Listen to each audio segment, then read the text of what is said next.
Seja bem-vindo a mais um Se Liga na Educação de Ciências.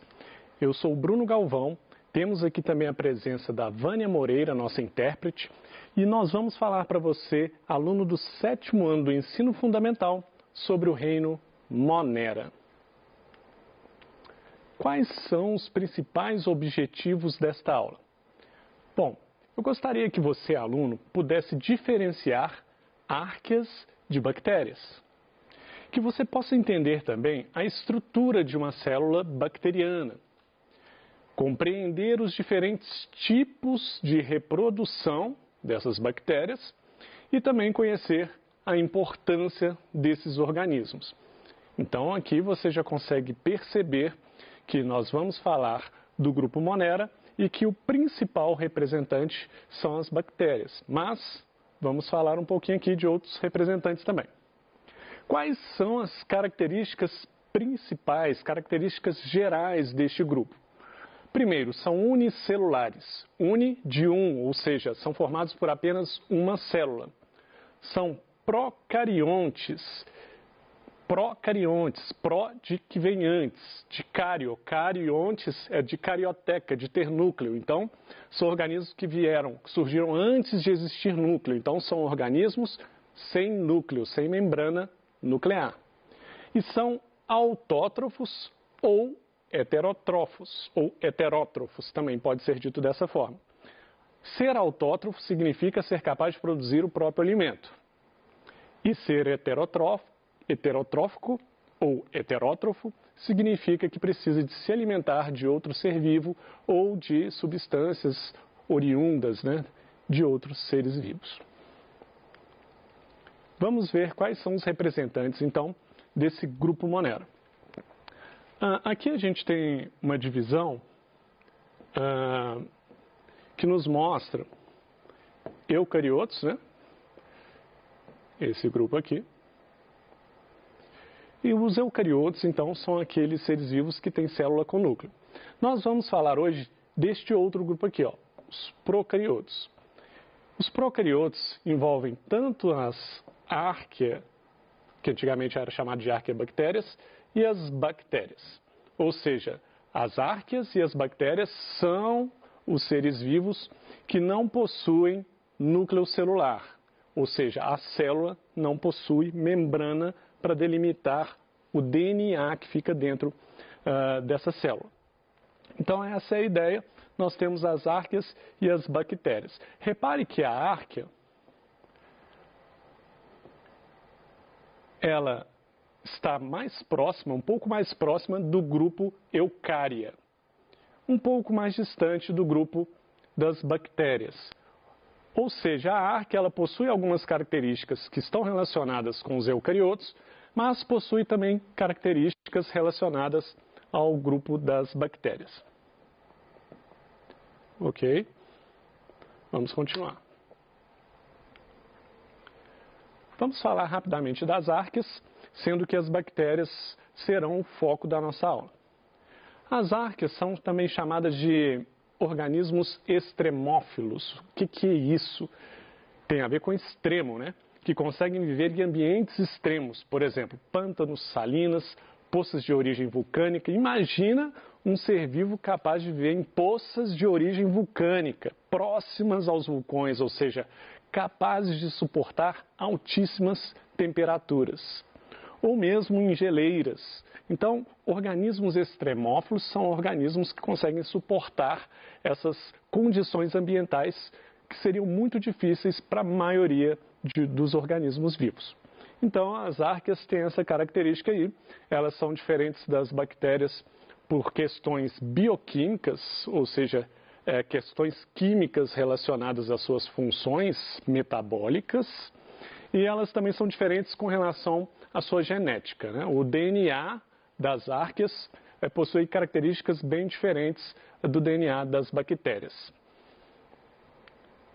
E agora vamos para as bactérias, que são os principais representantes deste grupo. Bom, as bactérias, o nome vem do grego, bactéria, que significa bastão. Nós vamos ver que existem bactérias em forma de bastão. Elas podem ser encontradas em todos os ecossistemas da Terra. Vale lembrar também que existem bactérias também muito resistentes a determinadas condições ambientais e possuem grande importância para a saúde, para o ambiente e para a economia. Então, as bactérias não são apenas seres vivos ligados a doenças. Muitas vezes nós pensamos dessa forma, mas não. As bactérias têm grande importância para a nossa saúde, para o ambiente e para a economia. Nós vamos ver também a importância das bactérias nesta aula. Bom, as bactérias, então, elas podem viver isoladamente ou podem viver em colônias. São pequenos grupos de bactérias. E aí ela pode ter diversos formatos. Nós vemos aqui, por exemplo, vamos ver, pegamos aqui. Formato de cocos, esse aqui, ó, que é como se fossem bolinhas. Então, existem bactérias que têm esse formato arredondado. Nós temos os bacilos, que tem esse formato mais compridinho, que é inclusive aquele formato de bastão que a gente falou ali atrás. Temos os vibriões, esse formato aqui, que não é nem o bacilo, nem é redondinho, ele é mais curvo, né? E nós temos aqui representado também esporos bacterianos, que são formas resistentes das bactérias, que aqui no caso tem um formato semelhante ao dos bacilos. Então são algumas formas aí que as bactérias podem formar colônias. E como que seria a estrutura desses seres vivos? Especificamente, como que seria a estrutura corporal? O que tem dentro dessa célula? Como é que é o formato dessa célula? De que é composto? Quais são as partes de uma bactéria? Nós temos a cápsula. A cápsula é a região externa da bactéria que vai proteger ela de dessecação. O que é dessecação? Perda de água. Vai proteger a bactéria de perda de água. Vai proteger de vírus bacteriófagos, isso mesmo, vírus que são capazes de infectar bactérias. Vírus é um micro-organismo tão pequeno que ele é capaz de infectar bactérias. E esses vírus são chamados bacteriófagos, muitos deles. Isso também pode proteger, essa cápsula pode proteger as bactérias de células fagocitárias. O que são células fagocitárias? São células de defesa do nosso organismo. Quando uma bactéria entra no nosso corpo, se é uma bactéria que pode nos causar doença, nós temos células que são chamadas de células fagocitárias, porque elas são capazes de englobar essas bactérias e destruí-las. E a cápsula da bactéria pode protegê-la disto. Então, aqui fala células fagocitárias e anticorpos, que tem sido muito falado recentemente, né, quando a gente está falando de vacina atualmente, sempre pensamos em produção de anticorpos. Não é a única forma do nosso corpo se defender, mas sem dúvida os anticorpos eles são capazes de se ligar nas bactérias e facilitar que as células do nosso corpo destruam aquela bactéria. Que fique claro, então, que o anticorpo não destrói diretamente nenhum micro-organismo. O anticorpo, ele marca o organismo para ser destruído por outras células do nosso corpo. Bom, as bactérias, além da cápsula, então, elas têm um cromossomo, uma única molécula de dupla fita circular de DNA. Então, é bem diferente de nós, seres humanos. Cada célula nossa tem 23 pares de cromossomos. Não, a bactéria, normalmente, você tem bactérias que têm apenas uma molécula de dupla fita de DNA, um cromossomo apenas. O que mais tem numa estrutura de uma bactéria? Flagelos, que são estruturas locomotoras. Não se preocupem, daqui a pouco eu vou mostrar uma figura com tudo isso, tá? Fímbrias ou pili, que tem o seguinte papel: facilitar a aderência da bactéria a substratos, né, onde ela quer se aderir, se agarrar, e ao mesmo tempo aos tecidos de organismos parasitados. Quando ela invade um organismo, essas fímbrias ou pili vão ser importantes para ela se aderir naquele organismo.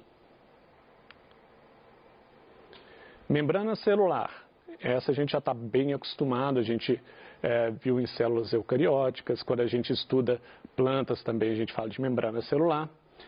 A membrana celular é aquela membrana que envolve a célula bacteriana e ela vai controlar a entrada e saída de substâncias dessa bactéria, dessa célula. E parede celular. Peraí, então tem membrana celular e parede celular?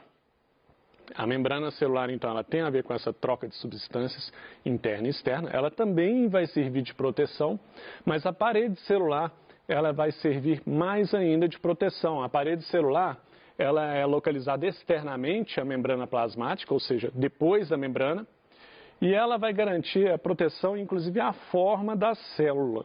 Ou seja, mesmo que essa célula perca muita água ou ganhe muita água, essa parede ela vai ser resistente à mudança de conformação, à mudança da forma dessa bactéria, protegendo então essa célula. Tem mais na estrutura bacteriana. Plasmídio. O que é isso, professor? Plasmídio. É um DNA também. São moléculas menores de DNA circular que possuem genes que não são essenciais. Olha, plasmídios, então, são uma molécula circular de DNA dentro da bactéria, que não é aquele cromossomo principal da bactéria. É um pequeno DNA. E pode carregar algumas informações importantes, inclusive pode estar ligada à capacidade da bactéria de ser resistente a alguns antibióticos. Nós vamos ver isso aí. E ribossomos, que quando nós estudamos células eucarióticas, células que possuem núcleo, os ribossomos também estão presentes lá. Só que nas células eucarióticas nós temos também mitocôndrias, entre outras organelas, lisossomos e outras. Na bactéria, nós consideramos o ribossomo como um organoide, em que ela vai ter somente os ribossomos, ela não tem nenhuma dessas outras organelas membranosas encontradas em células eucarióticas. Inclusive o ribossomo ele não é membranoso, ele não tem uma membrana em volta dele. E ela precisa de ter ribossomo, porque sem ribossomo nenhuma célula é capaz de produzir proteínas. E sem proteínas não tem como fazer a estrutura de organismo nenhum. A base da estrutura do meu corpo, por exemplo, é proteica, é de proteína. Tanto é que quando a gente come muita carne, a gente fala que a gente está tendo uma alimentação rica em proteínas, porque a carne, essa estrutura física, ela é principalmente composta de proteínas. Não é diferente na estrutura de uma bactéria, ou de um protozoário, ou de qualquer outro micro-organismo ou outro ser vivo. A proteína tende a ser a parte estrutural de um corpo, portanto, é necessário que existam ribossomos aqui, que são importantes na produção de proteínas. Vamos ver isso tudo aqui num desenhozinho. Eu falei, aí fica só na imaginação, aí às vezes fica difícil de entender, né? Então vamos ver aqui, ó. Essa parte aqui, ó, é a cápsula. Lembra que eu falei que a cápsula tem a ver com a proteção, tanto é que está na parte externa, então ela pode resistir a problemas no ambiente que ela está. As fímbrias, aqui ó, são esses, como se fossem esses pelinhos aqui, ó. E elas têm a ver com a aderência dessa bactéria. Por exemplo, se for uma bactéria patogênica no seu intestino, a aderência, ela se agarrar no seu intestino. Bom, nós temos a parede celular, ó, que aqui tem camada externa e interna, mas eu vou só pintar aqui, ó. Opa, jeito errado. Essa parte aqui toda, ó, é parede celular, que não vai deixar essa célula murchar e nem inchar, dependendo se entra ou se sai água. Logo abaixo da parede celular, aí nós temos aqui, ó, membrana plasmática. A membrana plasmática que está envolvida na entrada e saída de substâncias. Então, a substância consegue atravessar essa membrana plasmática para entrar ou para sair.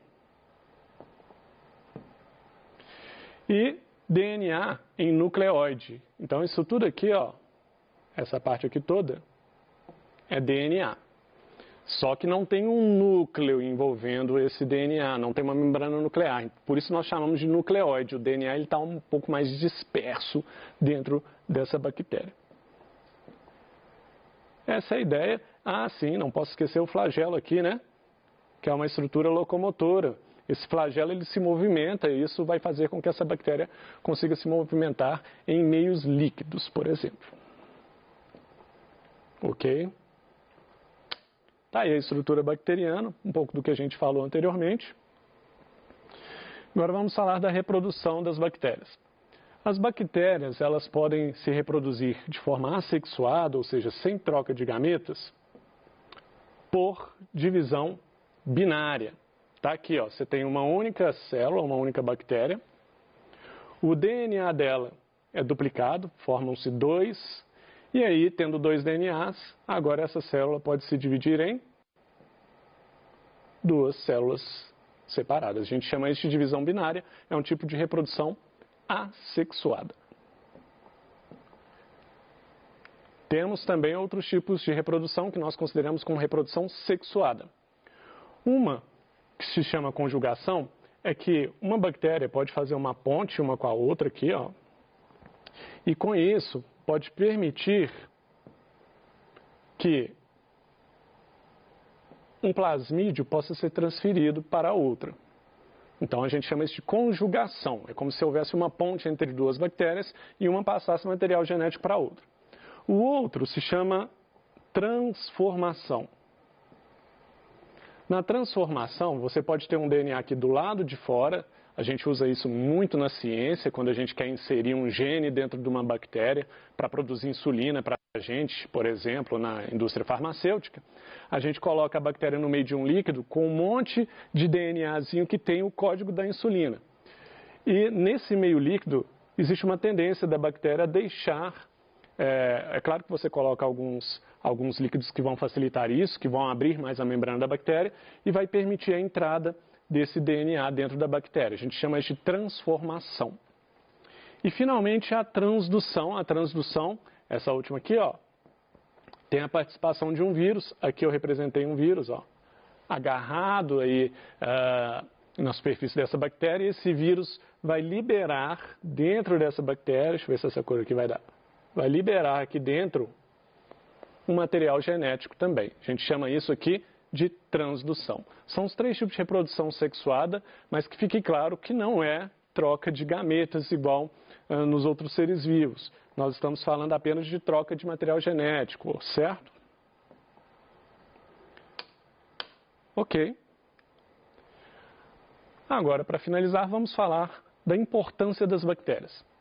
Elas são autotróficas fotossintetizantes. Olha que termo gigantesco. Elas são capazes de produzir grande parte do oxigênio do planeta. Então é importante para todos os seres vivos por produzir oxigênio. Elas também podem ser autotróficas quimiosintetizantes. Elas podem utilizar substâncias inorgânicas para produzir o próprio alimento, sem depender da luz. E com isso, inclusive, elas podem fazer parte da base da cadeia alimentar, daí a sua importância, ok? Existem bactérias decompositoras que decompõem o material orgânico e a decomposição é importante para sempre a matéria orgânica voltar para o ambiente, num ciclo em que forma-se seres vivos, quando os seres vivos morrem, eles são decompostos por bactérias e fungos e aí você tem material para fazer mais seres vivos. Elas podem ser patogênicas. Lembre-se que ser importante não é só fazer bem. Fazer mal, como ser patogênica, causar doenças, torna a bactéria também importante. Se a bactéria faz mal, a gente precisa de gastar dinheiro, pesquisar, fazer remédio, ou seja, é importante. Importante é tudo que afeta a vida. E, finalmente, o uso das bactérias na biotecnologia, que é uma área que visa desenvolver produtos, como eu disse aqui, inclusive a produção de insulina para pessoas diabéticas. Esses foram os pontos principais dessa aula. Nós falamos das características gerais, falamos que os representantes são arqueias e bactérias, falamos da estrutura da célula das bactérias, falamos que elas podem se reproduzir de forma assexuada e sexuada, e falamos o quanto elas são importantes para o equilíbrio do meio ambiente e também no nosso uso, no uso ao nosso favor, produzindo insulina, dentre outros medicamentos. Aqui algumas referências bibliográficas para você aprofundar no assunto. E é isso que eu queria falar com você No mais, bons estudos!